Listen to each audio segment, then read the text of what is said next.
Bonjour et bienvenue sur la chaîne YouTube de Prévol Parapente. Aujourd'hui, on va parler de la prise d'information ou l'analyse. Dans cette partie, on va essayer de voir comment analyser l'aérologie, la météo, mais aussi la topographie. Cette partie est hyper importante, cette prise d'information, parce que sans une bonne prise d'information cohérente, on va ne pas pouvoir prendre les bonnes décisions. Donc, comment faire pour prendre l'information? Premier élément, on est chez nous et on va prendre le bulletin météo. Dans ce tableau-là, c'est un exemple pour pouvoir construire votre analyse et puis surtout en garder une trace et une conclusion. Donc, en premier lieu, on a le contexte météo général. Donc, essayer de voir si on est dans un système anticyclonique, dépressionnaire. Ça va nous permettre de voir un petit peu et de comprendre comment va se dérouler la journée et pourquoi on va avoir ces prévisions-là. Pourquoi le vent va changer ou au contraire il ne va pas changer. Pourquoi il y a des rideaux de pluie qui sont prévus. Et donc de cette compréhension générale va nous permettre de mieux appréhender la journée et surtout si la météo s'est trompée, si elle s'est décalée dans le temps, on va pouvoir anticiper ce décalage dans le temps parce qu'on va comprendre pourquoi ça arrive plus tôt ou au contraire plus tard. Ensuite, on passe sur la ligne suivante, on verra la colonne de droite qui s'appelle conclusion dans un deuxième temps. Donc la ligne suivante, c'est la rubrique qu'on appelle vent. Donc ça va être une rubrique qui est hyper importante. Dans cette rubrique vent, on va estimer avec les bulletins qu'on va prendre la force, la direction, l'évolution et aussi ce qu'on observe en réel entre les nuages, mais aussi des applications comme Spotter qui nous permettent de lire l'ensemble des balises. On va prendre le vent à différentes altitudes afin d'avoir un contexte général assez riche. Vous allez me dire, oui, mais aujourd'hui, je ne prévois pas de voler à 3000. Ça reste intéressant de voir ce qui se passe à 3000 parce que ça permet de prévoir le futur. C'est ce qui va nous permettre, s'il y a un rideau de pluie qui est annoncé, de voir de quel côté on va l'observer, ou au contraire des voiles nuageux, ou voire même une éclaircie. Et ben, on va savoir où est-ce qu'il va falloir porter notre regard pour voir ce qui va arriver au-dessus de notre tête dans quelques temps. Et à 1005, souvent, c'est l'étage dans lequel on vole. Ensuite, on a la nébulosité. Ça va nous permettre de dégager tout ce qui est risque lié aux nuages. Donc ça peut être le brouillard le matin jusqu'à l'orage, voilà, en passant par des rideaux de pluie peut-être moins violents qui sont liés souvent au nimbostratus.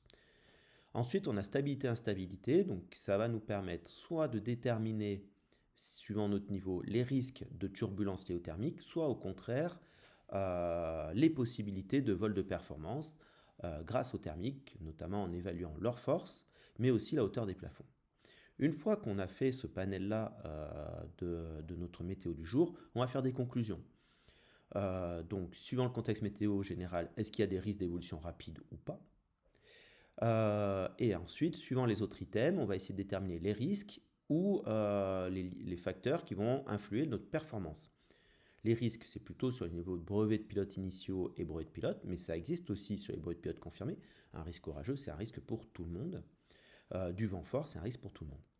Par contre, le vent fort, dans la performance, ça va limiter aussi notre plan de vol. Ça peut même prévoir des plans de vol en ligne droite plutôt que des allers-retours. La nébulosité, et ainsi de suite. Donc là, on va pouvoir, avec cette colonne, résumer un peu notre analyse et retenir que ce qui est essentiel pour la journée. Si l'essentiel aujourd'hui c'est le vent, eh ben on va retenir le vent, dire ah bah ça va être un élément sur lequel je vais être particulièrement attentif.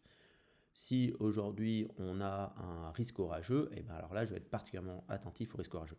Et si j'ai un cumul de risques, il y a peut-être un moment où c'est peut-être pas le jour de voler. Ensuite, on va confronter ça au terrain. Donc là, j'ai un 4x3 pour ceux qui font de la randonnée en montagne l'hiver, donc en ski. C'est repris de l'analyse du ski. C'est-à-dire qu'on va prendre le milieu. Donc le milieu, c'est l'aérologie. Donc la veille, vous avez fait votre bulletin. Est-ce que tout est vert? C'est la première ligne. Une fois que vous êtes sur le site, est-ce que ça confirme ce que vous avez vu sur votre bulletin météo ou pas? Et lorsque vous êtes en vol, on continue à évaluer ça. Donc si ce jour-là on avait vu, il y a un petit risque orageux, et on est en vol, on voit ce risque orageux arriver plus tôt que prévu, on passe en orange, voire on passe en rouge. À partir du moment où on a un élément rouge, ça veut dire qu'il faut qu'on aille poser. Sur le terrain, bah, c'est la veille, j'ai pris les informations sur ma connaissance du terrain, voilà, j'ai bien évalué. Quand j'arrive sur le site, et ben finalement, le terrain, ouais, je le connais, mais on a changé un peu le plan de vol et cette partie-là, je la connais moins bien. Je l'ai moins pris en compte, je l'ai moins étudié, donc ça passe en orange. Et pendant le vol, bah, ça confirme, hein, c'est un endroit que je ne connais pas aussi bien. Donc si la météo se dégrade un petit peu et en plus le terrain, c'est une zone que je ne connais pas ou que je n'ai pas bien étudiée, je suis en train de cumuler 2 niveaux orange. Attention, le cumul de niveaux orange, c'est là où c'est le plus compliqué. À partir de combien de niveaux orange je décide d'aller poser. Voilà, nous venons de voir donc la partie prise d'information. Ces prises d'information, ce qu'on vient de comprendre, c'est qu'il faut être aussi capable de les prendre en vol. Un des éléments qu'on n'a pas vu pendant le vol, c'est la prise d'information kinesthésique, c'est-à-dire être capable de percevoir le niveau de turbulence de la masse d'air en temps réel. Je vous remercie de m'avoir écouté et n'oubliez pas de poser des questions à vos moniteurs et rien ne remplace un stage pour mettre en pratique et bien comprendre ces concepts. À bientôt!